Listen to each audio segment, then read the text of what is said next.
Jamie Molina, Executive Vice President and Chief Communications Officer for DART. Thank you so much and welcome to Ion Politics. Thank you for having me. So you and the executive team at DART have been down in Austin, and I want to know how big of a concern is this bill, House Bill 3187, and what were you able to accomplish down in Austin? House Bill 3187 kills DART. It will destroy all of the work that the community and our 13 service area cities have been working on for over 40 years. In the first year alone, it wipes out 5,800 jobs and reduces our economic impact by nearly $1 billion. Now, those jobs are jobs at DART. They're jobs at organizations and contractors that we work with across the entire North Texas region. It also slashes our services across the board by more than 30%.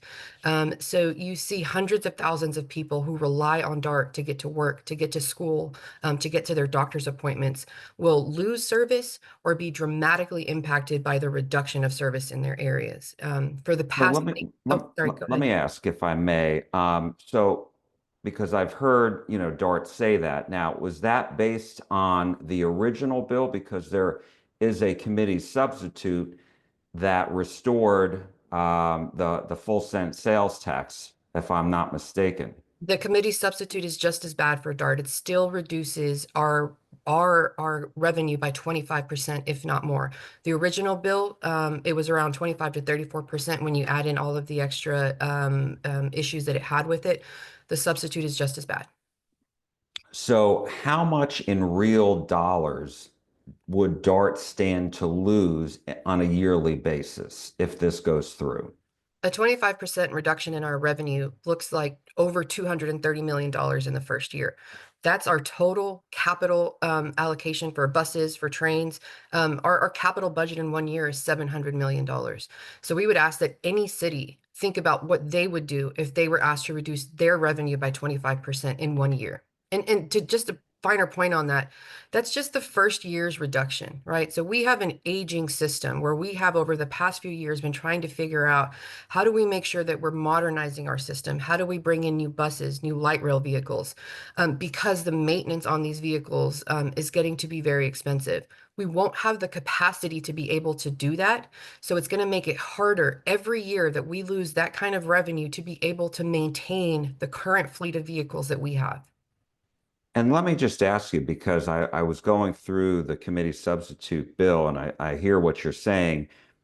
Does this, like for Plano, for example, which has really fought for this bill, Mhm. my understanding is it would give cities the option of taking 25% of the sales tax that they contribute to DART. So not every city would do this. Is that right? So it would be up to each city to decide because while you have seven donor cities that give money, that pay more money into the system than they receive back, city like Richardson, which is one of those donor cities, they oppose this bill. So it's unlikely that they're going to take that 25% back. But then you have cities like Plano and Carrollton and Irving that are for this bill. They may want that 25%. So not every city is going to ask for that, if I'm not mistaken. So 230 million would be the worst case scenario. Is that correct? Right, but Jack, if your boss were to tell you, do you want a 25% raise? And all you have to do is say yes, what would you do?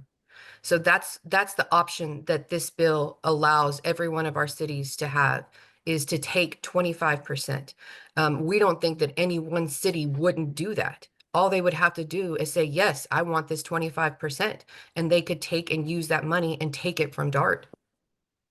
And so, what is DART offering the cities in return?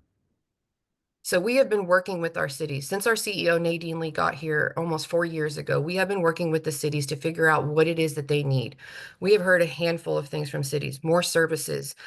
Security is, of course, an issue. How do we bring in things like microtransit and things? So we have been working with them to provide area plans because every city wants something different. They need something different. Richardson needs something different than Dallas or Plano or Irving.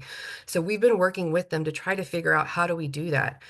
Over the past few years, we've spent millions of dollars on focusing on the things that we know that our riders need. Clean, safe, reliable service. We've brought in transit security officers to make sure that they're riding the rails. We have clean teams that ride and make sure that elevators and our stations and the trains and buses are clean. And we're at 99% of our on-time performance. That's huge, and that's because of the money that we're investing into the system. Now we understand that all of our cities are facing financial problems, but taking money from one public institution to another public institution is not the way to fix this, because all the work that we have done so far goes away when you take that kind of money away from the system. And so let me ask you, because I went back to listen to some of the testimony when this bill was heard before the House Transportation Committee, and you had the mayors of mayors of Plano and Carrollton say, look, the reason that this bill is necessary is because we had asked DART for years to come to the table and they didn't. And only when this bill was presented did DART come to the table. So, let me ask you about that. Is this in part self-inflicted by DART? No, it's not. It's not self-inflicted by DART. We have met over and over and over again with all of our cities to try to understand how it is that we can work better together. Giving 25% of our revenue back is not the way that we can do that. We cannot function as a system in North Texas with that kind of loss in revenue. So we have been trying to figure out how to do things differently. Our cities keep telling us they want more service. We cannot do that when you have a bill that reduces your revenue by this much money. It's just not possible. Every time that Plano has asked for studies, we have given them studies. We're at the fourth study that we have given Plano. Not until right now did they like the answer, but we have worked with them continuously throughout this time to make sure that we are giving them what they are asking for. And so I guess to wrap this up going forward, have you been meeting with these cities and who are supporting this bill to try to and state lawmakers? Because when you listen to some state lawmakers, they don't want to get involved. They have said, y'all figure it out, right? And so I'm Right. wondering, are you at the point where you are really trying to negotiate this to try to head this off? And can you do that at this point? We cannot give 25% of our revenue back. If that's the only answer, that's not something that DART can do. But what Um, can DART do? I guess I'm trying to figure out, are you negotiating with the cities and what could DART offer in return that would be comfortable for everybody? so in March, the board passed a resolution that gave 5% of our revenue back to those 7 donor cities over the course of 3 years. The board has passed that.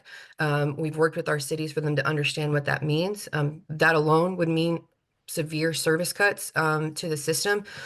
But that was what the board did. The board has passed this resolution that would give 5% of their money back. That gives Plano, over the course of 3 years, the 25% that they wanted from a letter that they wrote to DART last year. They did not accept that, but that is what the board has done. All right. Jamie Molina, Executive Vice President and Chief Communications Officer at DART. Thank you so much. We appreciate it. Thank you.